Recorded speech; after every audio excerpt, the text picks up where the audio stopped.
watching News at Prime rather.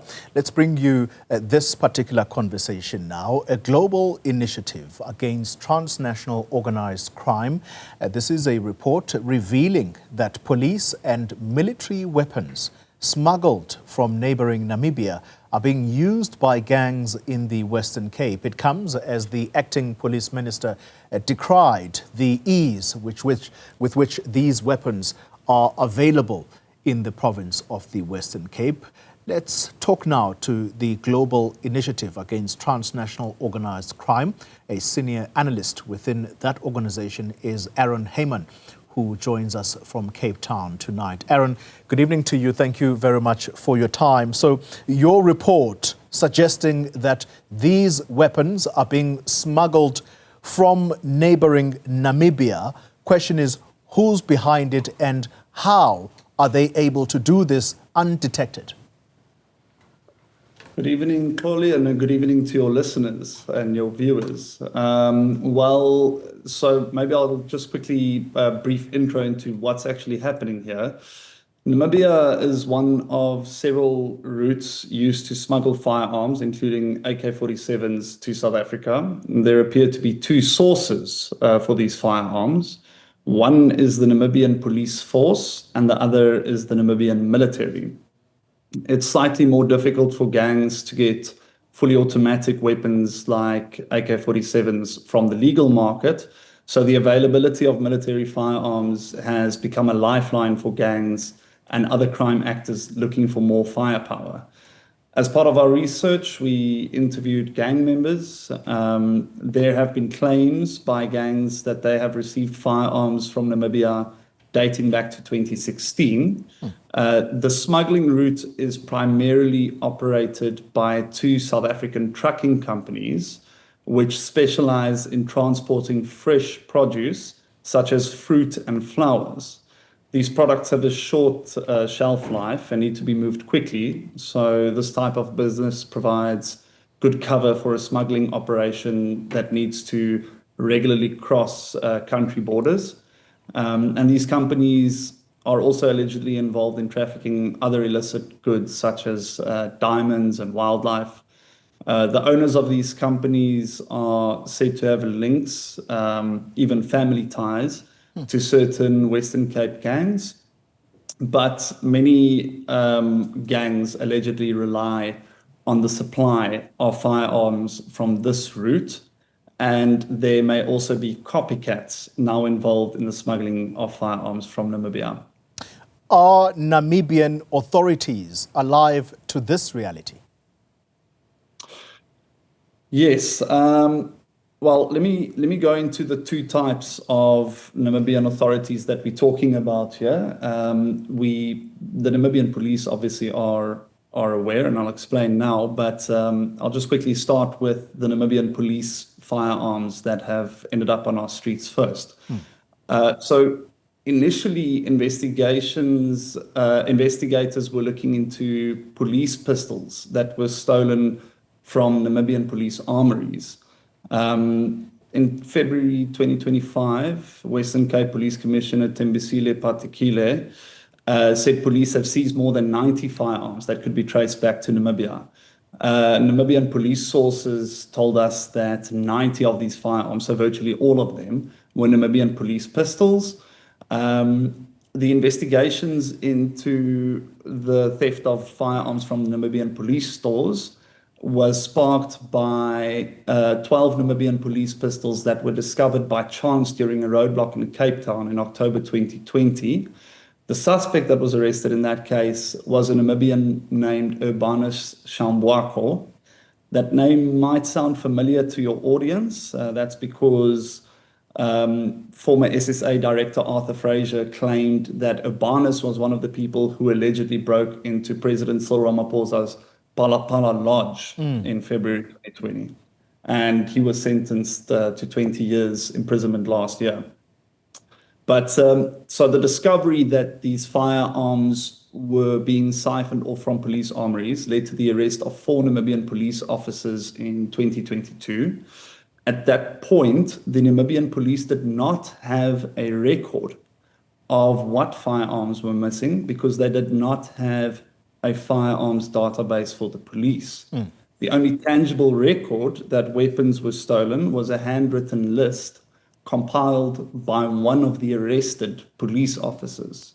The Namibian police's new electronic firearms database was also derived from this list, which means that no more reliable record for these firearms existed at the time.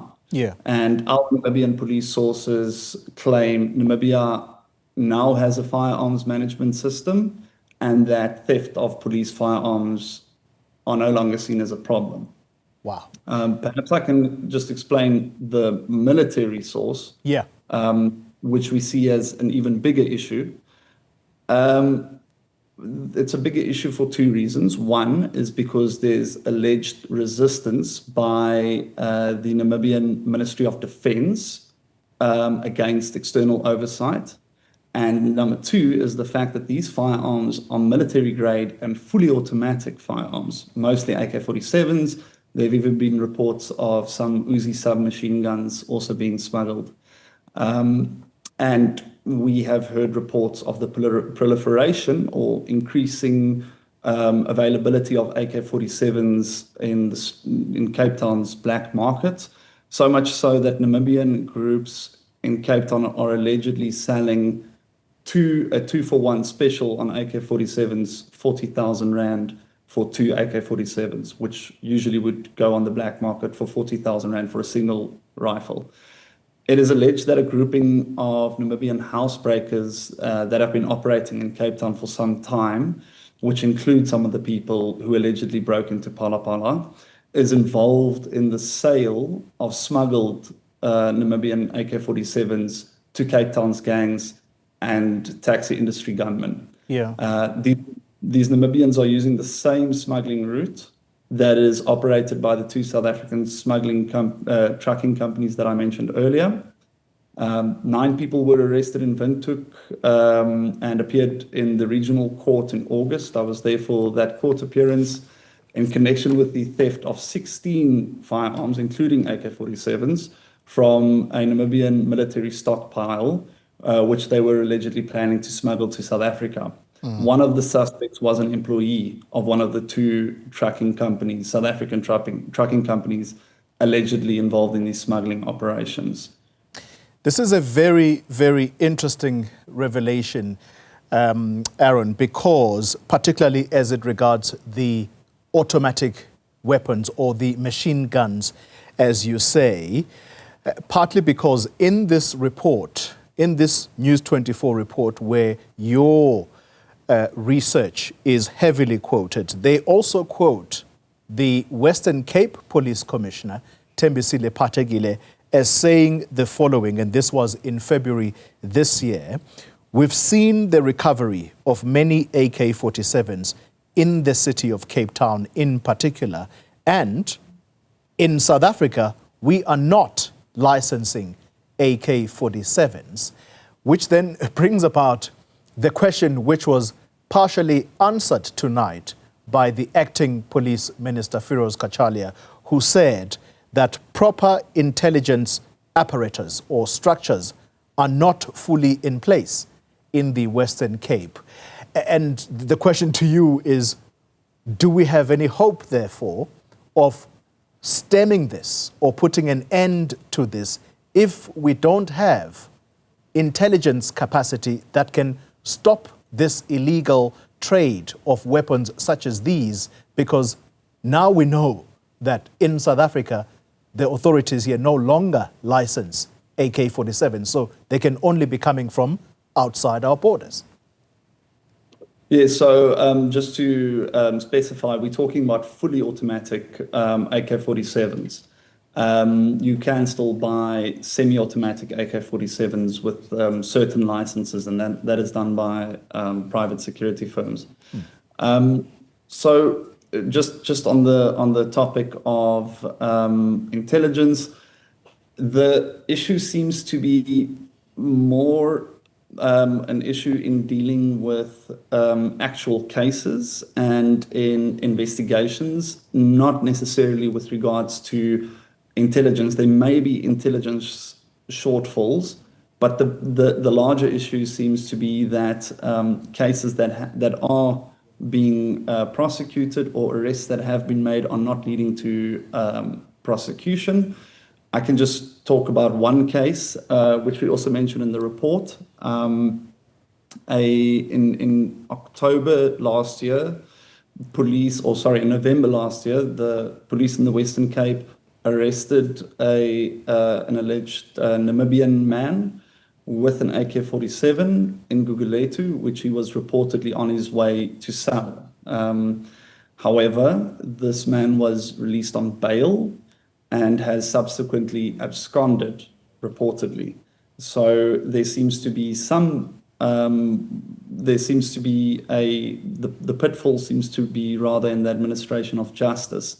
It was reported to us that his credentials were not even properly submitted to the court, and I'd say the criminal justice process should probably also be critiqued in this instance. Well, that's a good point to end this conversation when you talk about the South African criminal justice system, because if we now sort of have wind of where the supply route comes from, because it was particularly himself not too long ago when he was at the scene of the recovery of firearms and ammunition somewhere near the area of Mitchell's Plain, who said, and posing this as a question, who is feeding the gang violence? Who is supplying the guns? He has the answer to that, but question is there a realistic chance of putting an end to this based on your research that you've done, if we are still lacking in so many areas in the country? Oli, that is a very loaded question, and it's something that I would love to unpack here. We'll probably be doing more reports on that in the future. We can address these problems. We more or less know how these firearms are coming into South Africa. We know of some of the routes, Namibia just being one of several routes. And the infrastructure is in place. The criminal justice system should have the capacity to deal with this, but there may be capacity issues, there may be regulatory issues, there may be just policing issues in general, as we all know due to recent revelations. Yeah, interesting indeed. Hope to have many more of these conversations, and we are looking forward to yet more of your investigations and indeed research work that you are doing. Thank you very much for your time this evening. That is Aron Hyman. He is with the Global Initiative Against Transnational Organised Crime, a senior analyst there.